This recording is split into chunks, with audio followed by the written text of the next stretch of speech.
Crime બ્રાન્ચે ઘરફોડ ચોરીના ગુનામાં છેલ્લા 7 વર્ષથી નાસી ફરતી મહિલા આરોપીની ધરપકડ કરી. આરોપી આરતીબેન માવજીભાઈ અજુડિયાની કામરેજથી ધરપકડ કરી.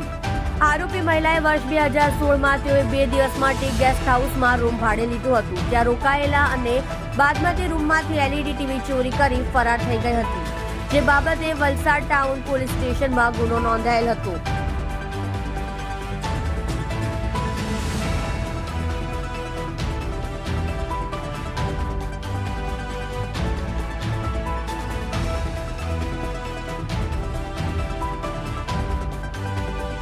તમે જોઈ રહ્યા છો SD ન્યૂઝ ચેનલ ફેઝર શેખની સાથે.